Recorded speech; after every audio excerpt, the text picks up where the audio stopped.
Welcome to Interstage Left. I'm your host, Yvette Monique Clark. This is the spot where we kick it about all things theater, from on stage to backstage and even under the stage. We're talking stories, craft, and the passion that keeps the theater world alive. Let's get into it.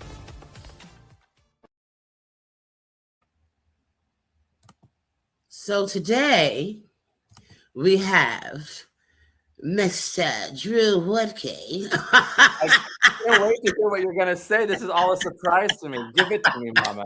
Hi, Yvette, by the way. Come on, give it to me. I'm ready. Hello. Welcome to Interstage Left podcast. I keep it relaxed, like we're in the living room, like we're having fun, we're just friends, just kicking it, right? I started this podcast for many reasons, and one of the reasons was I'm fascinated by how we as performers, entertainers, musicians, wig people, lighting people, everybody comes from someplace different, and we all end up on the same stage. Mm-hmm. So the first thing I always like to ask everyone is where they're from. How did they know they wanted to do this craziness we call business of show? And what some of your inspirations were to get you where you are. Well, here we go. First of all, hi. It's so nice to see you in the middle of a Wednesday. The middle of a Wednesday. I just love you. What a good time we're gonna have. And hi, Interstage Left viewers. Have you entered yet? Did you make it on stage okay? How is the stage? Is the lighting good? Can you hear yourself? How are the monitors doing? Thank you for. Did I come in stage right or stage left on the screen? I don't have no. I think you came in stage right, and it's okay. I was going to say, delightfully causing chaos on your podcast. Okay, so where did I grow up? I'm a Kansas boy. I grew up in Girard, Kansas. 3,500 people. My dad was a science. Well, he was a reading teacher, but social science eventually. But basketball coach, football coach, track coach. My mom was a volleyball coach, softball coach, all of that. So it came from like a really community flavored family. We were in church 3 times a week. And that's really like part of the inspiration of me wanting to do music, is that I wanted to be able to play at church. I kind of had, a little like show off streak. So I'm sure that selfishly that's what was going on, but I thought it was cool. Right. Marjorie Murphy, shout out to Marjorie, was the organist there and was the pianist and was also my best friend Jeff's grandma. So I loved her. She'd let me like play around on the pedals every now and then on the organ. Right. And I started lessons pretty early on. And then what was your other question? Oh, of how I got to this crazy career. Well, yes. Talk about interstage left. I like entered stage right, downstage. Like I was not entering. I did not get the memo from the associate director on what wing I was supposed to enter from. I thought I'd be a music teacher. That didn't. It was fine. I just didn't enjoy it as much. I was also in Indiana, which was like show choir territory. Mm-hmm. That wasn't really for me. So after I decided I wasn't going to teach, which to my whole family's dismay. My mom had gone back to school when I went to school, right, to be able to teach as well. So she was a classroom teacher. My father's a classroom teacher. My uncle was a classroom teacher. So like that ran in the family. I was like, I don't think I'm going to do this. Collective pearls were being put. And then I landscaped. Yvette, can you imagine me landscaping? I was like, in the sun. And honey, I think quite nicely. My mom's half Brazilian, so I get it honestly. But no, I was like, like driving a stick shift truck and like shoveling things and running like, all of the motorized things that Drew should not be trusted with. I was doing. So I did that for a little while I found my bearings. Then I decided to work at a church. So that's like entering what? On the lift or something, right? I was a pastor for a while, which was crazy. Okay. And then I quickly got asked to adjunct at the university I went to. So I was starting to do the musicals. And that's really like where the inspiration, well, I mean, I was always kind of like nerdily obsessed with musicals. Right. It was like the outlet growing up in Kansas. Right. But I mean, I guess I had sort of just thought they just kind of happen, and like community theater stuff, you know, I had not really done anything Right. until I went to college. Right. And so after that music director left before me, they needed somebody to teach the music. I'm like, I like Broadway. I like music. I'll wave my arms, I guess. You know, my mentor at the time was like, I'll teach you how to conduct, all that stuff. Right. So that's how it got into like my life. But all that was still all academia, church stuff. Right. And then I knew like, oh, if I understood how like universities work, like, oh, if I want to have a security and like get benefits, I need to get a master's and be able to be on staff somewhere, right? Right. So I was like, okay, I'm gonna go away. I called my mentor, Dr. Killian, at the time, and said, hey, I think I'm gonna go to grad school finally. Like, I'm gonna try to find a music director or some kind of musical theater hybrid program that'll help me do it, you know, at this level. Right. Ended up in Oklahoma City with, you know, my professional mentor, Jan McDaniel, who was the reason I ended up there was because that's where Kelly O'Hara and Kristen Chenoweth went, and I idolized them at the time. And Jan was Kelly O'Hara's coach, and was her accompanist, would tour with her at the time. Right. She was still quite famous even then, but you know, she wasn't quite the Kelly that we have today, right? Right. And so I thought, oh my gosh, it's going to be so cool. I'll be at this school with all of these amazing people. I'll learn all this academic things from this brilliant man. It's a program that did opera and musical theater. So I was, you know, at that point, I had only really done musicals for fun. Right. And like, you know, went to like choir teacher school. So I was very still much doing classical music regularly. That's what I'd play at voice lessons, right? Was classical music. So it made sense for me to like do this hybrid, even though secretly I was doing the Broadway stuff all the time. And that was really like where I learned that this was a career. I swear to goodness, Yvette, I had no idea. I had not really ever thought like, oh, right. So the tour that I just saw, like if I didn't see the Hairspray tour, but if I had seen you in that, I just would have thought to myself, like, nothing at all about anything but the performers. Right. Just like not about how the music got made, not about maintaining the music, not about anything on that side of things. And it really like, I went into Jan's office and he said something like, well, you've looked at all of this, you know, like there's like a yearly academia publishing every year that says all the possible positions that are open. And when I tell you that I was uninspired, that is an understatement. And he said, well, like, what do you want to do? I was like, I don't know. I guess I'll just go back to Indiana. They saved the position for me. They said I could come back. They said I could try to get on staff there or keep working adjunct. And I really liked it. And that's where, you know, I felt at home there. At the time, I had a serious relationship in Oklahoma that it was like, it'll make sense for Josh and I to move there. Right. And he said, I like wish I could like dim the lights and give you like true like stage drama. I mean, it was like in the middle of a Wednesday at my lesson in his office, but it felt like, you know, like, brr, brr. And he turned to me and he was like, well, have you ever thought about doing this professionally? And no, I was like, what?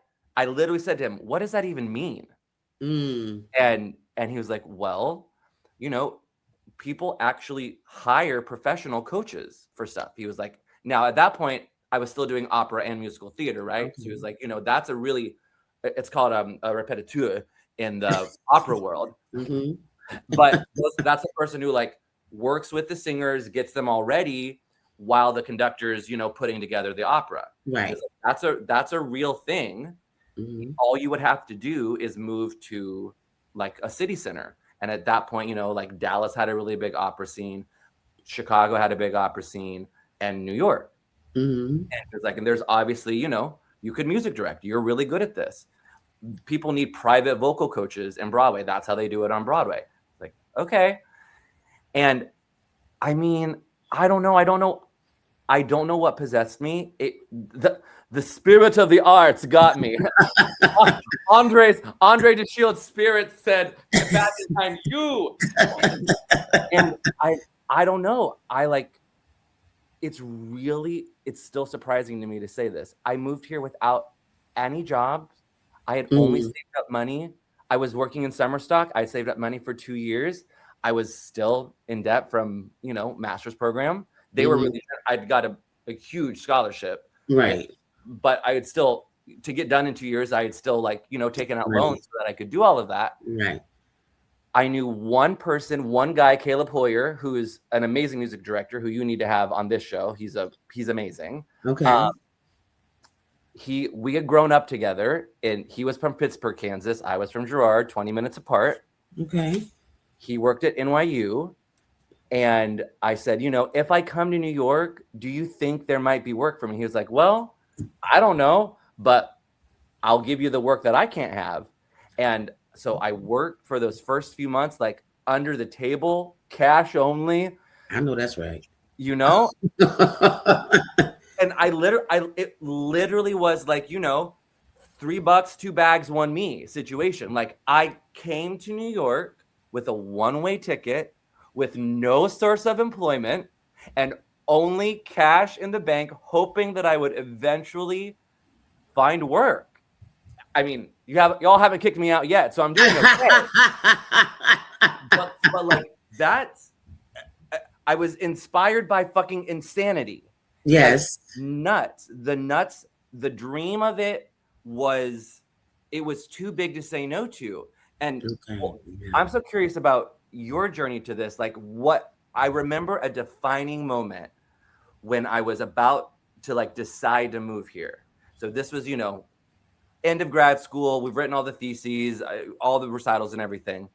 And I was deciding do I want to go to Chicago? I had a friend who lived in Dallas, Fort Worth. He was an artistic director there, could have moved there, had some work there. And I thought,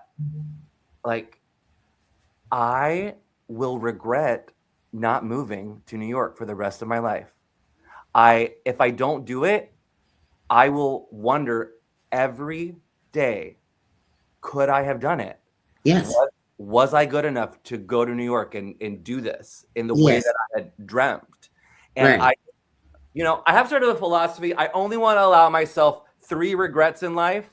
And I was not willing to make that one of them. Yes.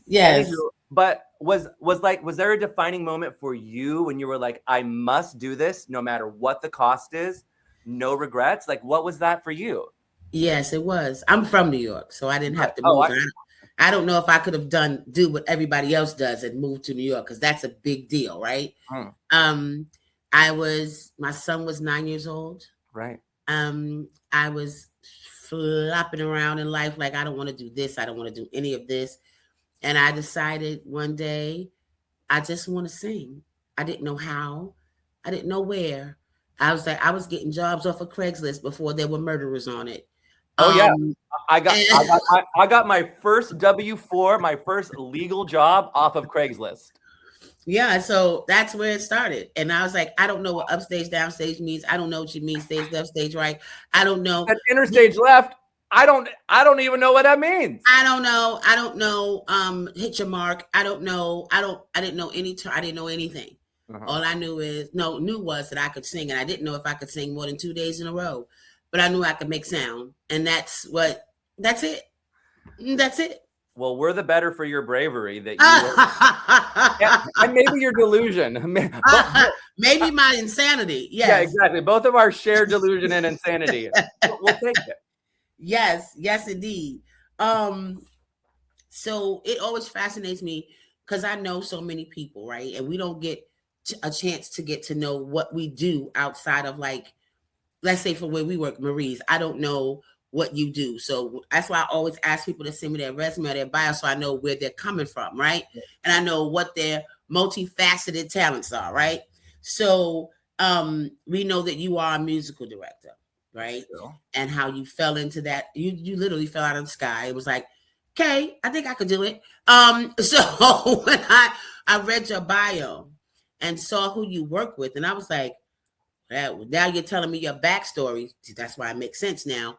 I was just like, you've done amazing work with amazing people, right? And so in that work, like, what's your approach? You know, when you musical direct the show, what's your approach if a performer's having trouble vocally or musically? How do you get that performer to get into the groove? What a good question. I mean, the truth is that there's no one set way that Right. I do that. Like, that's part of what I love about my job, is that now this may be just like a Drewism thing, but I do love like personal interaction and personal tailoring to what a certain performer or person needs. Right. So through the course of music direction of a show, like, it really is about what does this show need? And I guess obviously thinking maybe about even the show as a person too. What does the show need at this moment? Who am I working with right now, and what do they need to get to X, Y, and Z? And what style and panache and artistry can we bring to this? I mean, I'm really lucky, Yvette, that I have sat in on some of the most amazing voice teachers in the world, and I have really, like a sponge. Like, I will take everything that, like an alien life form, I'm going to steal everything from you and translate it in my own being. And so I'm really, really lucky that one of the things that makes me different than most music directors is I do have a pretty vast knowledge of the vocal instrument. I'm not like a pedagogue by any means, and I couldn't like fix someone's injury. Like, I can't make the polyps go down. But like, there is a lot of knowledge that I've been able to absorb and that I've gone in pursuit of. So that's one of the things that I love to do, is just figure out a person's voice and the ins and outs of that and what this particular sound needs.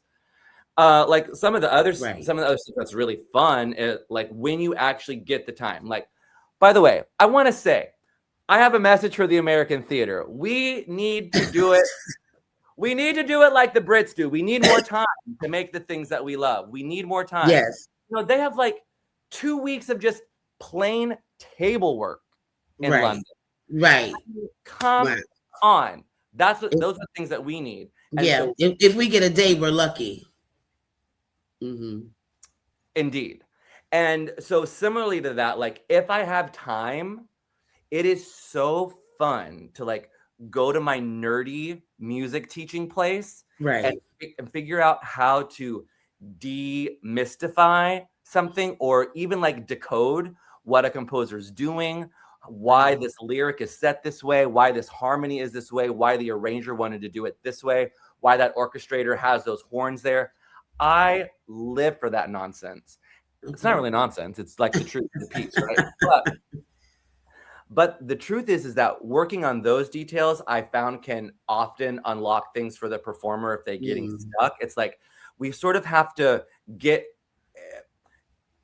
and not that singers are selfish, but in the end, I find that sometimes most folks feel the pressure of being a lead vocalist more than they allow themselves to like zoom out and see the whole piece and see what's going on as singing as a member of an ensemble and of an orchestra. And so that's a perspective shift that I like to use in those moments when I'm teaching, is like, here's what else is going on that you may not understand. Here's what's going on in the context of this. Can that help you get this passage that you're thinking of? Let's lift, this context idea into why she has this weird rhythm here, or why this ascends this way, this line. So like, I love to sort of map on top of musicals stuff that I like learned in like my classical art songs, and stuff that I've thought about in listening to pop music for years. I'm like, oh, it's so cool that she like yodels on this word, or that like Whitney does this big run at this one spot, but then she does that same word again and it's one note. It's like things like that, like sort of devising completely made up, completely mythical explanations, but like reasonable ones, educated ones. I find that can really help singers, like, again, demystify what's on the page or what we're trying to accomplish. Okay.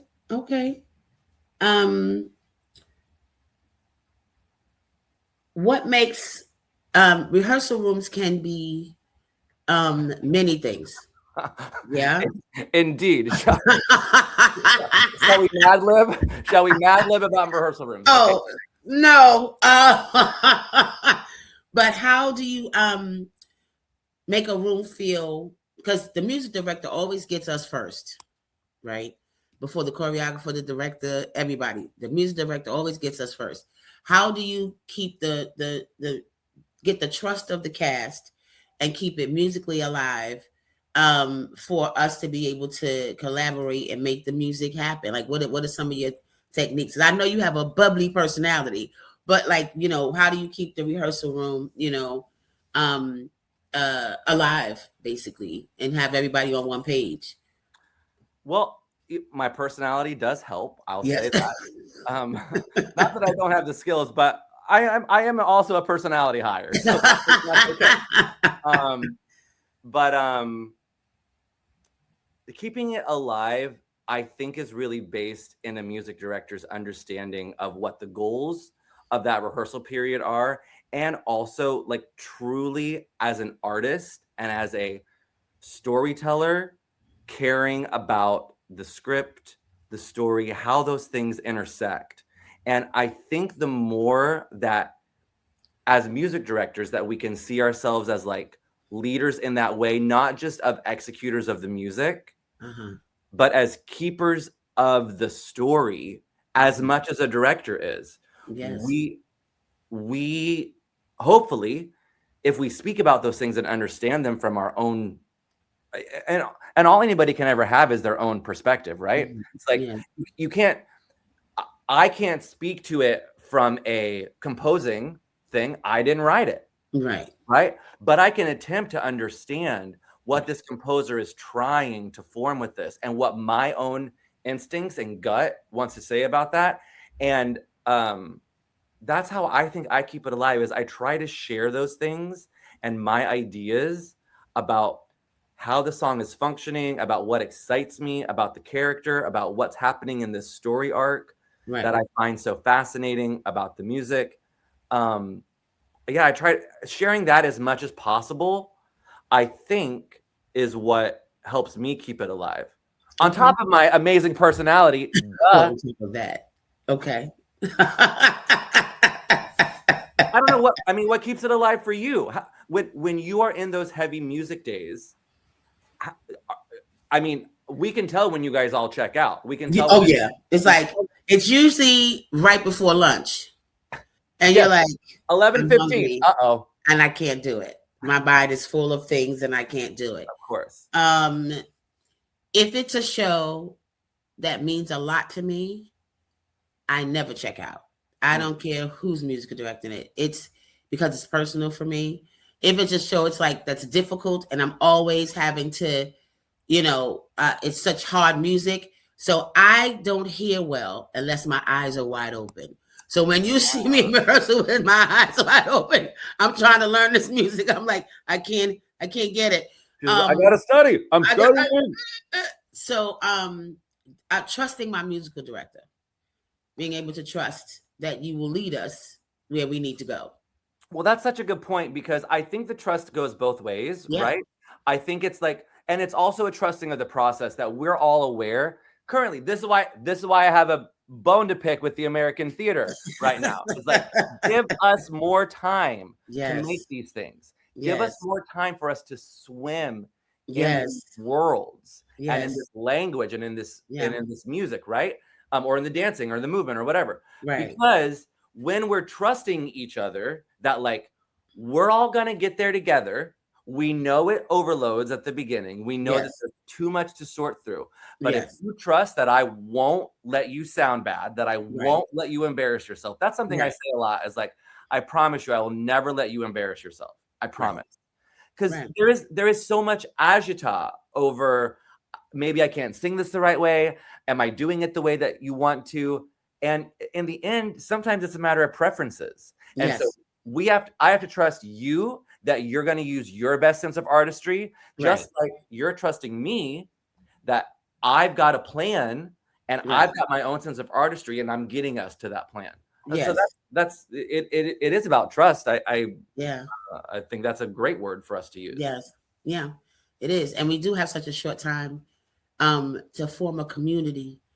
And sometimes when the show closes, you think of all the things you could have done if only you had time, right? Indeed. Yeah, if only you had time. Yes, the world that could have been, the harmonies that could have done, the honey, the building that could have happened, the building, the modulation.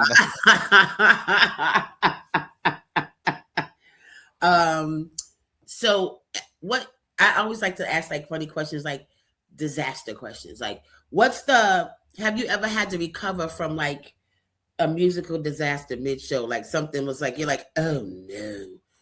Oh my God, hold on, let me these are fun, hold on, let me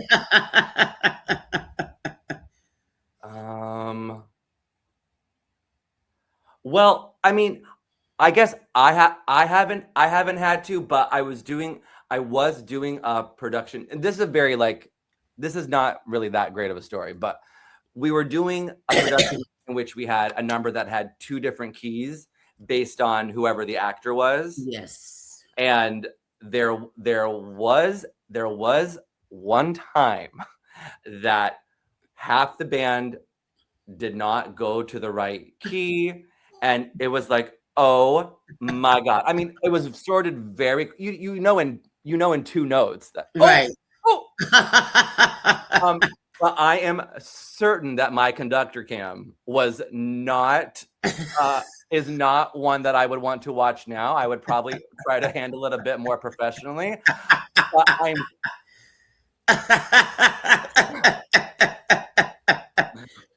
but the thing is, they went with 2 different keys, but which key should they have gone to? That's the other question. Right. Well, then you do something like, we're in A. We're in A.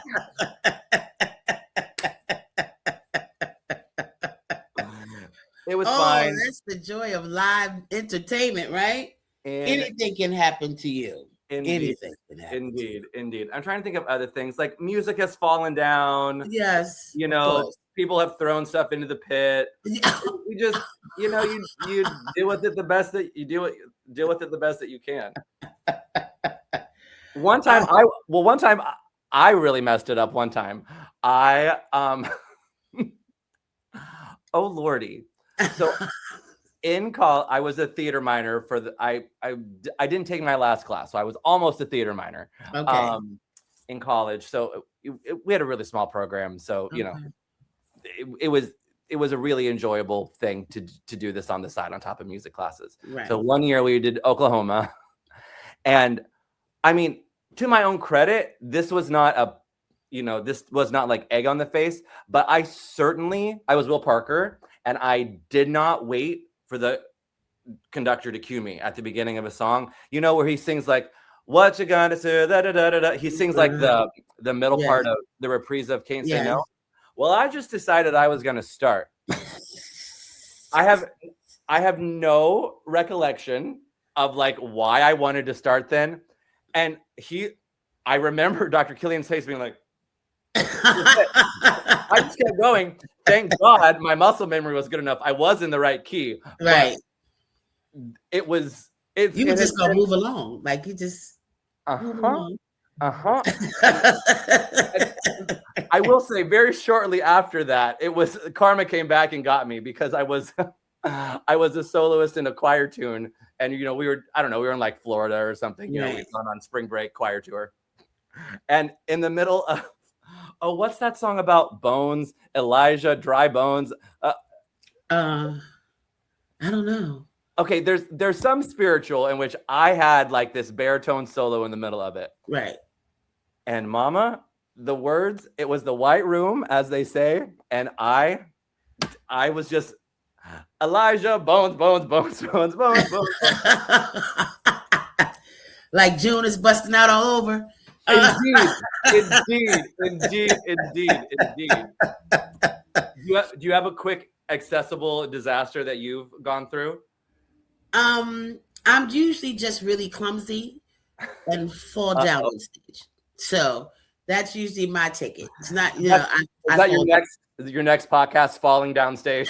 Yes, I fall down. Yeah, I've done that a couple of times, and I'm like, I'm okay. She's okay, folks. I can keep going. I've had those faux pas where I'm like, it feels like eternity when you forget a lyric, and you try not to have that look of horror on your face. Indeed. Because it's usually just 3 seconds, but it feels like 19 minutes that you're standing out there and I don't know what I'm saying. Indeed. Mm-hmm. Now that you're bringing it up, the other one that's funny to me, this happens sometimes. You know, I have long fingers, and sometimes when you're playing a keyboard, my finger's long enough to like stretch up sometimes and press a button. Yes. And I have there have certainly been inadvertently played metronomes, inadvertently played strings, organ sounds. Or disco. Did the disco come on? Exactly. I mean, I'm able to fix it pretty quickly, but like I can recall like, and those make me want to crawl underneath the piano and just like die and never work again. Like, yes. New York's done with me. That was my last time. Good job, self. I'll see myself out. Exactly. I'll show myself out. That's my I guess little disasters. Nothing. Yeah. We all have little disasters, and we hope that no one notices. But people who work with you, they'll know, like, we saw you. We know you didn't know what you were doing. Exactly. We know what happened. And I'm like, shut up. Oh, what? You saw nothing. You saw nothing. There's nothing that you saw. Lies, and propaganda. So you work with a lot of singers, right? And so what do you want singers that you work with when they leave you? What do you want them to take away from the experience with you? Such a good question. And you know, Yvette, honestly, sending you, I had like a full meltdown sending you my resume. Why, honey? Could you tell? Because I don't really send out my resume. I don't send out bios really. I mean, I do every now and then, but they're often like project based. Right. You know, like there's just, I was trying to think about like, what does Yvette need to understand about what I've done to make today productive, right? For her to give her all the information. Yeah. And in looking at the list of who I was sending you, I'm like, I have really worked with some amazing singers. I am so blessed and I am so lucky. Yeah. And what I think, the thing that is like crystal clear to me about what I want folks to leave with is I want folks to leave with, and this is from like the biggest Tony winning, Emmy winning stars to like my babies who come out of Oklahoma City and see me, you know, for their first coaching ever in the city when they move here, right? Is like, I hope you leave with a sense of, well, support, but community isn't the right word. That's hard to say. That a collaborative partner. That is what good music direction and good vocal coaching looks like. Is, as we were saying before about the process, that we trust one another. And if you leave and we trust each other and you're trusting the feedback that you're getting from me. Right. And I trust that you're receiving it and that you want to act on it, then no matter what piece of feedback I gave you, whether it was about your voice or about how you sing this phrase or about where we should put the breaths or about what operative words we should use, or what is your body doing here? When are we going to like go to our balcony moment? All of that, all of those things are things that I yearn to be collaborative with the artist and with the vocalist. Yes. And that's what I hope folks leave with. I hope folks leave feeling like they've truly collaborated with someone who knows the material as well as they do, maybe more. Right. But that we're both the exchange of artistry and the exchange of musicality and of storytelling. That to me is what is so fun about music directing and vocal coaching and getting to work with, you know, anyone who wants to call themselves a singer. Yeah. I know that was kind of woo-woo. That was like a hippy-dippy answer. No, it wasn't. It was just exactly what it was. It was what you needed to say to the question that I asked you. That's it. That's all. Excuse me. Okay, so I also know I'm going to ask you one more question about music directing, and then we're going to move on to something else. Oh, okay. What's the most? Only you know. I'm here for your ride, baby. I'm strapped in. What's the most challenging show you've ever played or music directed? Oh my God. What a crazy question. I have like, my brain's like, this one, no, this one, no, this one, no, this one. Give me as many as you want. Doesn't matter. Well, what I'll say is the hardest to play. Well, you know, you can play, or I'm sure you have this experience as a singer. Sometimes you can play or sing something robotically and technically it's absolutely correct, but it doesn't have the feeling and the soul and yes and the artistry. You don't connect to it. Correct. And one of my favorite pieces of music to have ever been written is Light in the Piazza. I love that score so much. I can't wait for my revival. Somebody's got to give it to me. But that I practice like a robot on that. And finally, you know, it took so much time to get it underneath my fingers. Yeah. But when I was able, and this was literally like a month into the process of practicing it. And that was the first thing I ever did at Oklahoma, which was where Kelly O'Hara had gone to school. Right. And it was the Oklahoma premiere of that musical. And her voice teacher, Florence Birdwell, is one of the studios I was going to play for. And she had coached everyone in that musical. And my mentor, Jan, was her coach. So I was like, oh my God, the pressure's on, right? It's like, I got to play this thing that is iconic. Right. To this group of people. But also to me, it had meant so much to me. I saw it twice on Broadway when it came out. Like, I was obsessed. Right. And the amount of joy and of release that show brought me is, I can't even begin to say about it.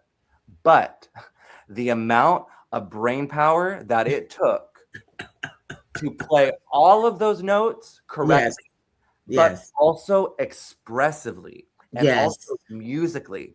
And you know, when you're in my position, often like I'm in the rehearsal room, so I'm playing everything, right? I'm playing the full piano vocal, and then I have to relearn parts to play the piano score and the orchestra. And that was one of those situations where like there were certain things I had to play differently when we did it with the full orchestra.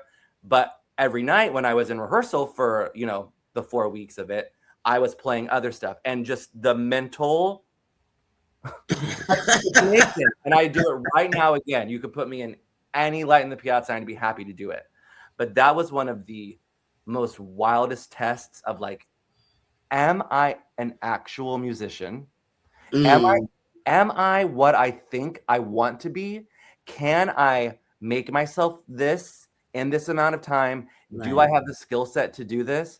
And I mean, it was the hardest thing I've done, but the most rewarding thing I've done as well. And I'd say that's probably true about like a few Sondheim pieces too, right? Like when I did Into the Woods, that was so hard too. Okay.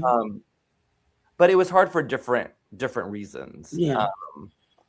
And I knew that score a little bit better than I knew Piazza at the time. So, but like those technically hard ones, when you can get it to an artistic musical place, that's when you're like, wow, I'm doing the thing.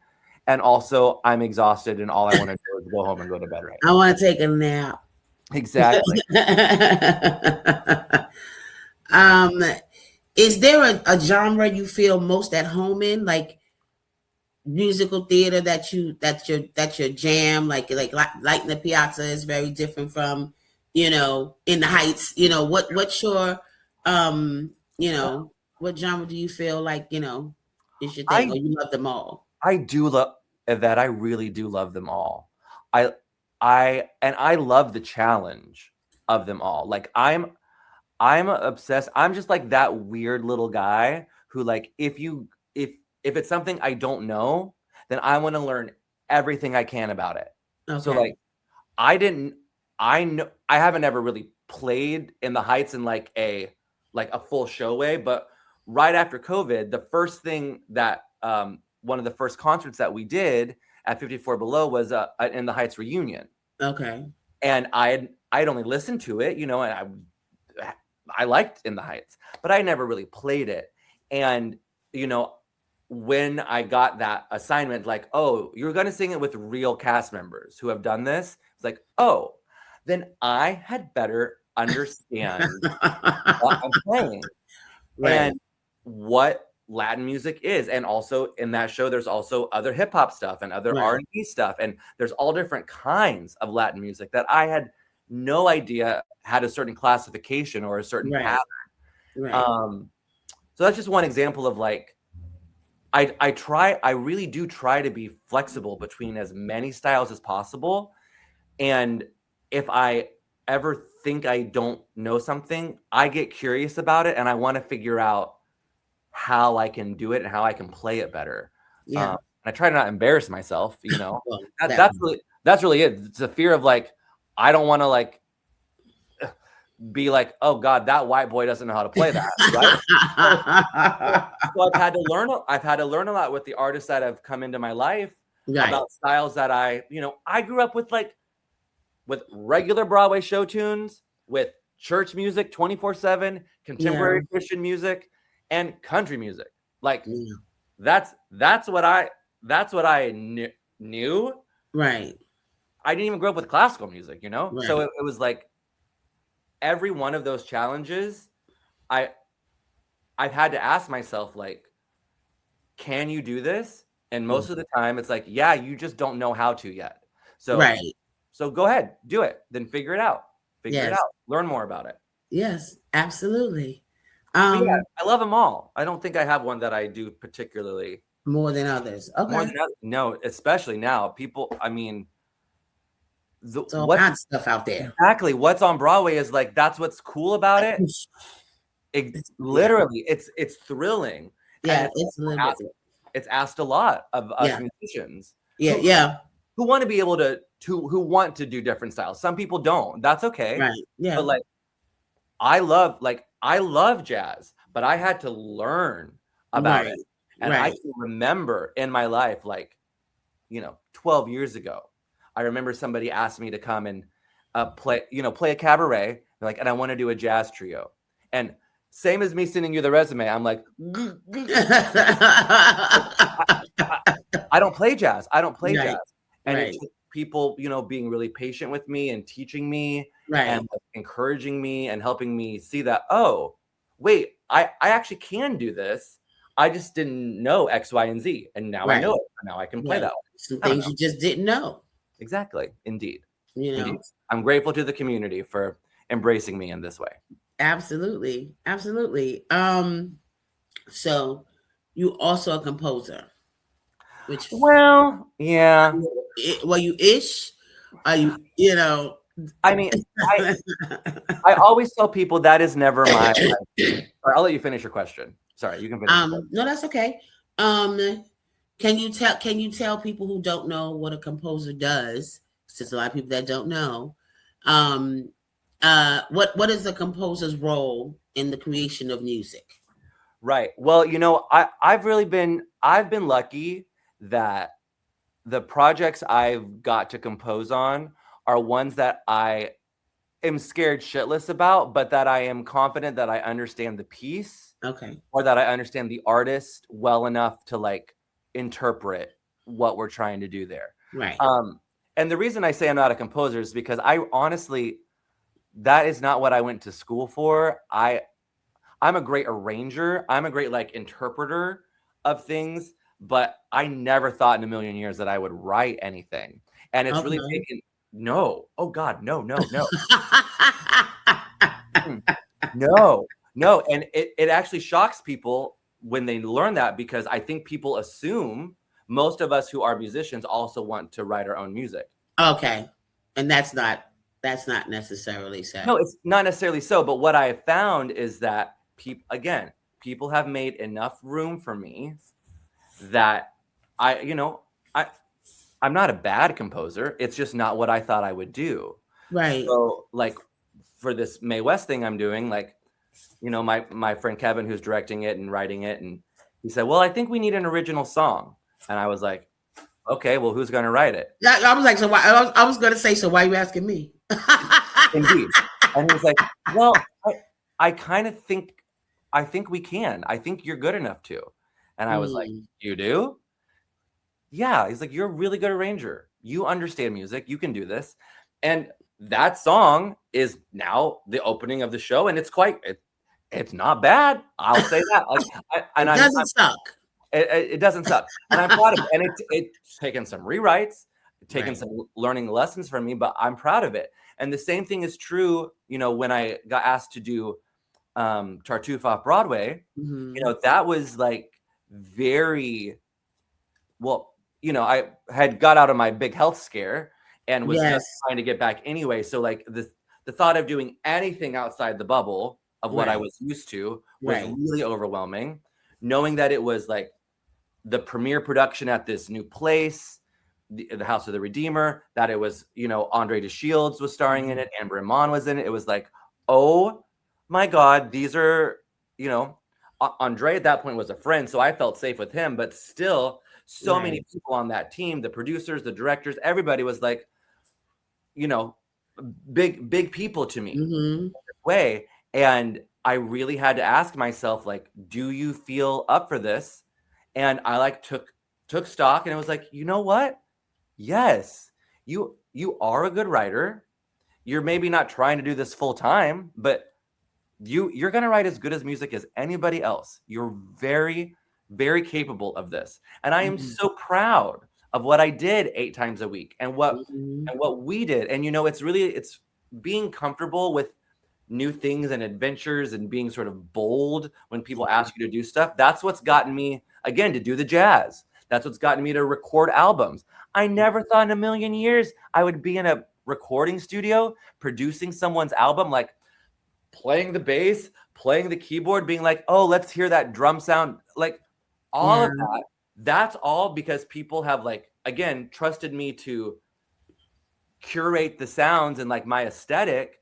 But the cool part about doing all of that is that I'm in with people, a safe community that allows us to like discover things and learn together and create together, and it makes us all better. And that's really how I feel like my composing has gone, is it's really a testament to the people who have told me you can do this. Right. Like, if they believe in you. Literally. Like if Andre says, yeah, Drew, I think you can write this music, then you must write it. Then I guess Mr. DeShields said you had to. I met him once. Oh, he's the best. When Arthur Faria passed away, the choreographer for the original Ain't Misbehaving, we had like a memorial get together at a restaurant. So all of the people who had ever been in Ain't Misbehaving came to this dinner. So Kenny Green, to and as soon as I walked in, I saw him. I was like, I had just seen Cats, and I was like, hey, Mr. DeShields. So he said, come on, sit down. I was like, oh, no. So now I sat down. I was like, I'm sitting down next to Andre DeShields. So yeah, that was my my big moment in my life. But, I love it.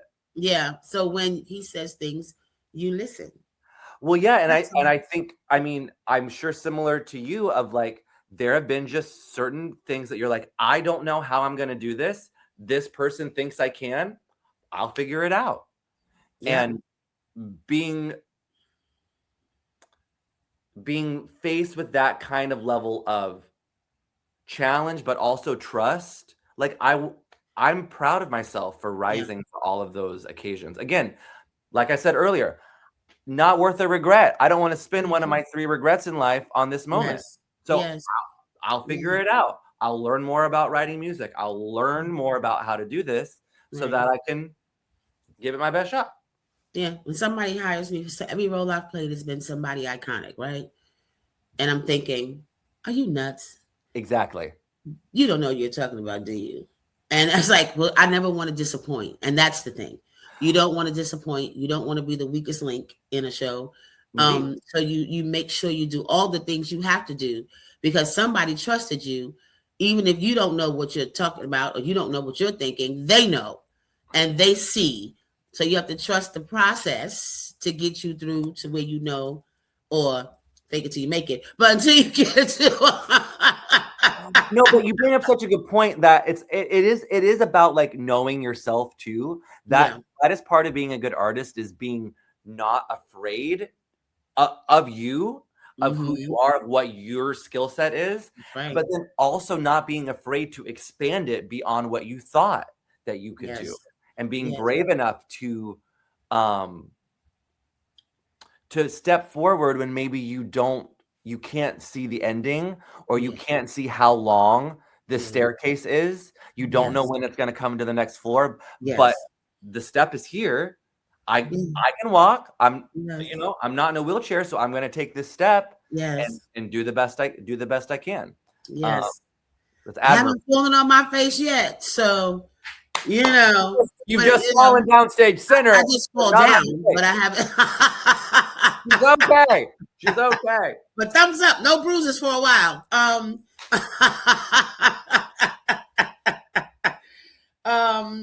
So now we're getting to the show where I like to call stage left quickies. Oh no! I'll ask you some rapid fire questions. All right. And it hasn't worked yet because people I know like to talk. So these are rapid fire questions. No thinking, just shout it out. Okay.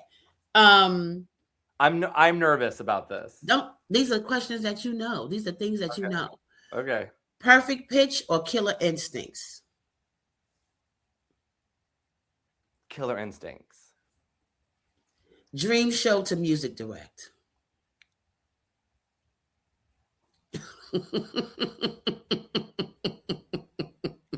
Okay, the first thing that came to my head right now was Passing Strange. Okie dokie. Worst rehearsal habit?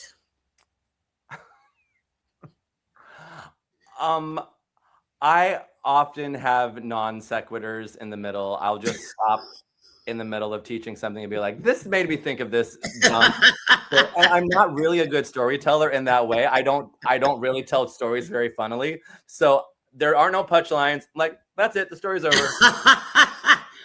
One song that always gives you chills?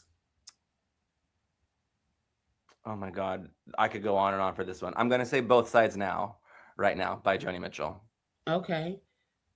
Go-to warm-up exercise? Oh, quick or like, what do you mean? Like just one exercise? Just one exercise, something you do to just get yourself going. Yeah. Lip trill. Uh-huh.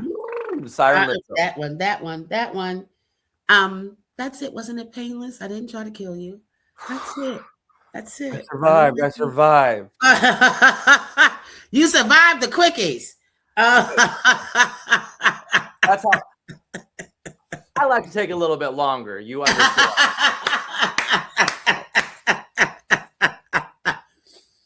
Well, Drew, Thank you Well, so much. Yvette.